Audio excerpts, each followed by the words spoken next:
Do you believe that an audit by its nature is indisputable and entirely accurate? It's a common perception, isn't it? An audit, after all, is the product of mathematics, a hard science, and should therefore be objective and unassailable. But hold that thought.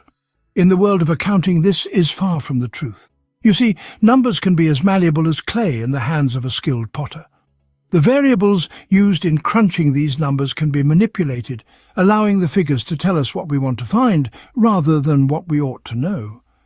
Inputs can be shifted to outputs, numbers can switch columns, and before you know it, the financial landscape painted is very different from reality. Governments contracting audits from external firms like PwC and KPMG are aware of this. In fact, it's often the attraction of this course of action. But what does this mean for us, for accountability and transparency?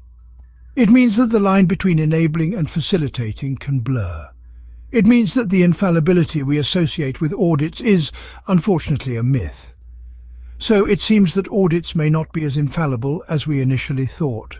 Let's dive into the PwC scandal as a case study. This event shook the auditing industry to its core and brought to light the cracks in the seemingly flawless facade of one of the world's most renowned accounting firms.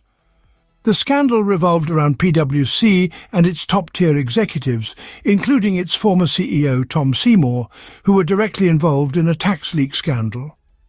This was not a simple case of a few rogue accountants bending the rules, but a calculated breach of trust and a deliberate cover-up, as found by a parliamentary inquiry. 8 partners, including Seymour, were dismissed from the firm due to their involvement in this unethical practice. This move was a clear indication of the severity of the scandal, as PwC had to take drastic measures to try and salvage its reputation. The consequences of this scandal were far-reaching. Some departments suspended contracts with PwC pending investigations into the firm's practices. A call for a royal commission into the consulting industry was made by Brendan Lyon, a former KPMG partner and whistleblower, who argued that self-regulation in the industry is failing. This case created ripples in the auditing industry and raised serious questions about the integrity of auditing practices. It stripped away the illusion of infallibility and brought to the fore the fact that even the most prestigious firms are not immune to unethical practices. It also highlighted the need for stricter regulations and oversight in the industry. Lyon's call for a 5-year ban on firms found in serious breach of professional ethics, as well as restrictions on political donations from major consultancy firms, echoed the sentiment of many who were disillusioned by the scandal. The PwC scandal served as a stark reminder that the auditing industry is not as flawless as it might seem.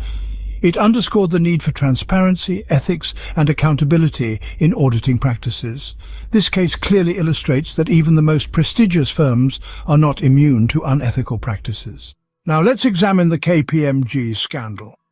The narrative begins with Brendan Lyon, a former KPMG partner, who claimed to have been pressured to amend his work on the New South Wales budget. This was not a minor adjustment, but a significant alteration that could potentially paint a different financial picture. The power of numbers, it seems, can be manipulated, even in the supposedly unerring world of accounting. Lyon didn't just quietly leave KPMG, though. He turned whistleblower, calling for a royal commission into the consulting industry.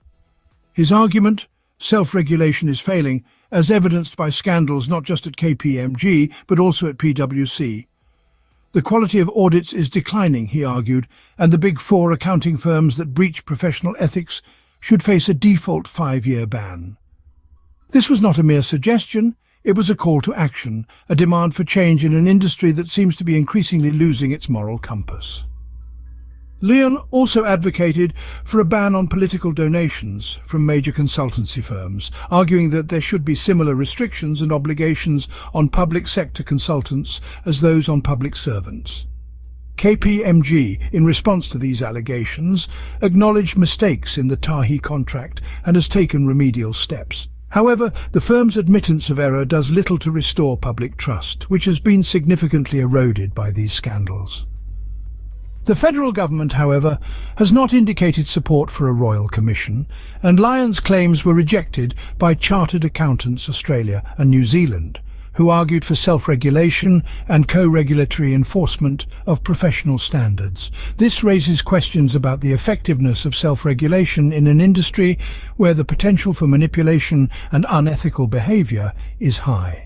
As with the PwC case, this scandal has shaken the trust in the auditing industry. The KPMG scandal, like the PwC case, underscores the urgent need for greater oversight and stricter regulation in the auditing and consulting industry. It's a wake-up call that cannot be ignored. So, what do these scandals tell us about the role of auditors and the need for oversight? These cases illuminate a stark reality. The audit industry isn't as infallible as it's often portrayed. In fact, auditors can sometimes act as enablers in business, allowing for manipulation of audits and even facilitating illegal and immoral actions. Take, for example, the PwC scandal. 8 partners, including the former CEO, were sacked over their involvement in a tax leak scandal. This incident clearly shows how auditors can become complicit in illicit activities rather than upholding their duty to ensure transparency and legality in business practices. Then we have the KPMG scandal, where a former partner claimed he was pressured to amend his work on the New South Wales budget. This case serves as a stark reminder of how auditors can be influenced to alter their findings and paint a rosier picture than the reality. These 2 instances underline the potential for manipulation in audits, proving that figures can indeed be made to dance to the tune of those who hold the strings.